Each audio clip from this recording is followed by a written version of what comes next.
true. This arrow will hit its target. Diving into the world of Isekai often means encountering the same familiar tropes and overhyped titles, but not always, fellas. There's a treasure trove of underrated Isekai gems waiting to be discovered. These hidden masterpieces offer fresh takes, unique settings, and compelling characters that deserve the spotlight. Join us at Animeology as we discuss the 10 underrated Isekai anime that deserve some attention. Let's begin. Number 10, Someday Will I Be the Greatest Alchemist? You're Takumi Iruma, trying to get by with your life, but there's this goddess that can't seem to do anything right. She's like the cosmic version of a clumsy puppy, always tripping over her own divinity. So when she accidentally summons you to another world, you're about as excited as a snail on a hot sidewalk. As compensation for the mix-up, she offers you a wish. Thinking, hey, I just want a peaceful life, you choose the seemingly boring skill of alchemy. But little did you know, alchemy in this world is like having a magic wand that can create anything, from a fluffy cloud to a dragon-slaying sword. Suddenly, you're the most powerful alchemist in the land, a walking, talking, potion-making machine. You're turning villages into mega cities, creating flying ships, and even brewing the most potent coffee this side of the dimensional rift. It's like you've gone from being a nobody to a somebody, all thanks to a goddess's accidental blunder. And who knew alchemy could be so profitable? Number 9, the wrong way to use healing magic. Is the Press and Prettiest Girl in School a fantasy nerd? Wait, that's what I'm shocked about?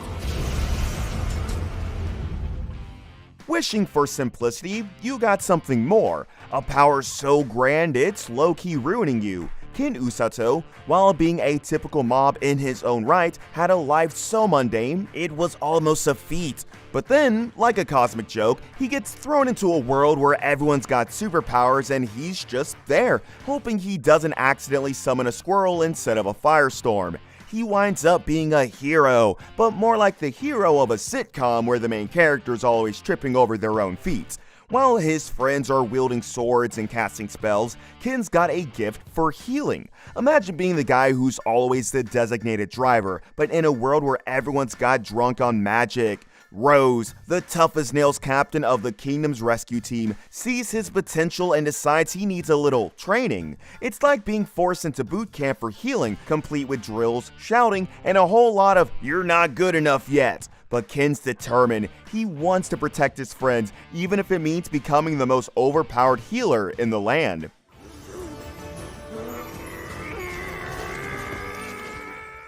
Number 8, I'm Standing on a Million Lives.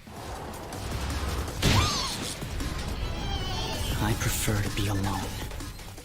Death games are typically great. You get some drama, some power-ups, and some good guy beating the bad guy. But what if you don't know who the big baddie is? For Yusuke Yotsuya, everything is a blank slate. He's been dropped into a world where monsters are bigger than buildings and death is just a temporary inconvenience. He's now waking up in a video game where the stakes are real, and you're the main character without the cheat codes.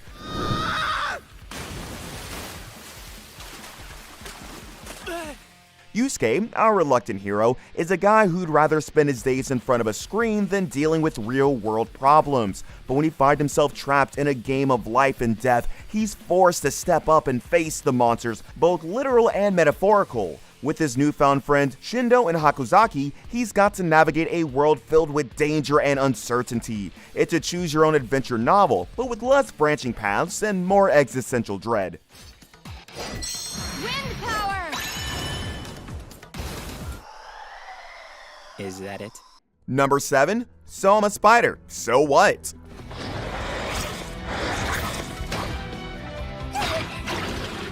Isekai is great. You become a beauty bomb, gain the power of a lifetime, and just solo the world like it's nothing. So what happens if you're none of that? What if you're waking up as a spider? Not just any spider, but the kind that's so small, it might as well be a speck of dust. You're surrounded by monsters that could crush you like a bug, and your only weapon is a set of fangs that might as well be a tickle.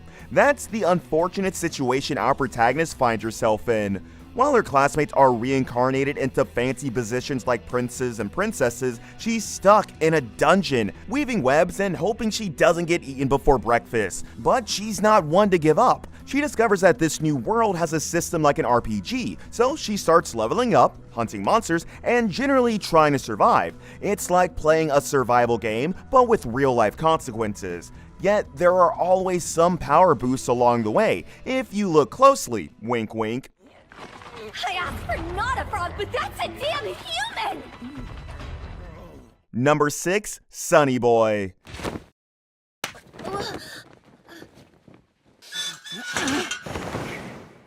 Some fictional realities just hit differently. Imagine a world where your school building is a cosmic ship floating aimlessly through a void. 36 students, thrown together by fate, are about to discover that their lives are about to get a whole lot more interesting. Supernatural powers start popping up like mushrooms after a rainstorm. Some students are turning into walking flamethrowers, while others are gaining the ability to control gravity. Naturally, chaos ensues. The student council, trying to maintain order in this bizarre new world, clashes with the students who have these special abilities. It's a battle between control and freedom, tradition and rebellion. But as they explore this strange dimension, they realize that there are rules to this place, and breaking them could have dire consequences. It's a game of cosmic hide and seek, but with way higher stakes. And then, a student takes a leap of faith, and the school finds itself in a brand new dimension. What's happening? Who knows?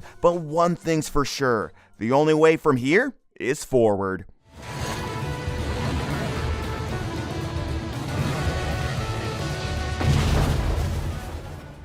Number 5, Recreators. Let's flip the script.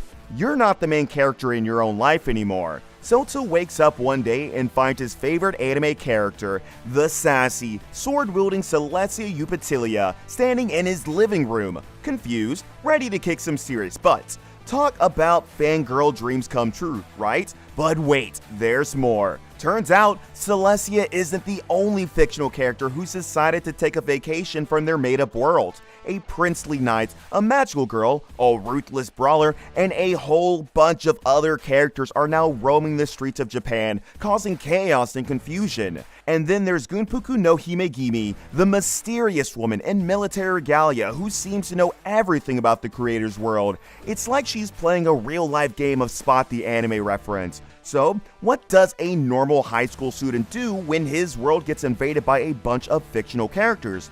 Well, he teams up with the librarian NPC, of course. Together, Sota and Metora try to figure out what's going on, while Celestia and the others try to figure out how to get back home. Reality is fractured, and someone shady is behind the scenes. But who?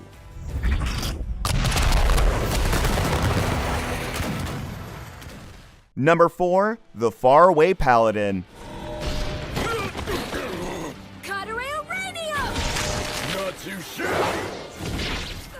It's time to write the ultimate recipe book of getting overpowered. First, you take a main character named Will. Next, you toss him into a post-apocalyptic world where his guardians are a skeleton, a ghost, and a mummy. Sounds like a recipe for disaster, right? Wrong.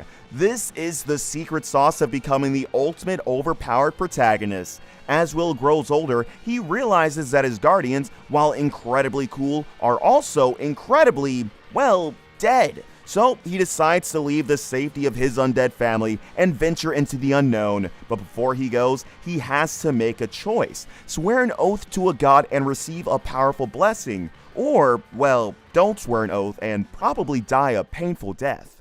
It was tough at first, but I can handle it without any trouble now. Even if I encounter Vroskis or a similarly strong enemy, I don't struggle anymore. Number 3, Tsukimichi.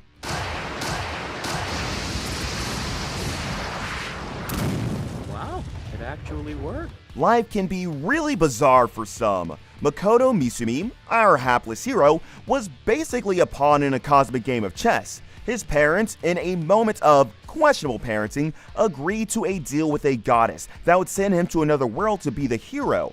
But the goddess, in a display of divine pettiness, decided he was too ugly to be the face of heroism. So, Makoto sent off to the middle of nowhere, armed with the ability to understand every language except the one that matters. It's like being fluent in Klingon and Elvish, but struggling to order pizza. But hey, silver linings, right? Turns out this new world is a magical playground for people like Makoto. His human body, combined with the world's magical energy, is like a superhero factory, pumping out powers faster than a candy machine. And as if that wasn't enough, he becomes the accidental leader of a ragtag group of demi-humans and mythical creatures. But even with all this success, Makoto still yearns for human connection. It's a lonely existence, being the only human in a world of monsters. So he sets out on a quest to find other humans, hoping to prove that even a goddess can't keep fate from bringing people together.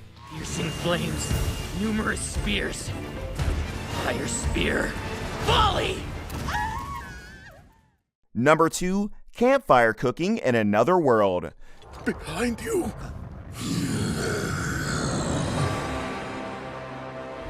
Come forward, human. You would do well to listen. Chefs, they can be a bit extra. Makoto, our culinary hero, is summoned to another world for a heroic mission, but his superpower is online shopping. Instead of swinging swords and casting spells, he's whipping up gourmet meals with ingredients straight from the digital aisles of Japan. Makoto's skills might not be conventional hero material, but they're definitely the flavorful hero material. His culinary prowess quickly becomes legendary, drawing the attention of the mythical wolf Fel, a creature of legend known for its fearsome reputation, is more interested in the aroma of roast chicken than the thrill of battle. The two form an unlikely partnership, with Fel becoming Makoto's loyal companion. Let's go!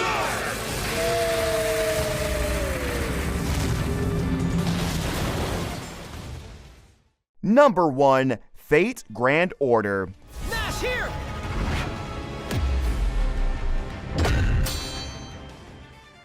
The story follows Ritsuka Fujimaru, a dedicated master working for the Chaldees Security Organization, whose mission is to prevent humanity's extinction by rectifying distortions in history known as singularities. Accompanied by Mash Kairi Light, a unique Shielder-class demi-servant, Ritsuka travels through various pivotal moments in time, summoning and commanding legendary heroes and mythical figures, known as servants, each with their own distinct classes and noble phantasms.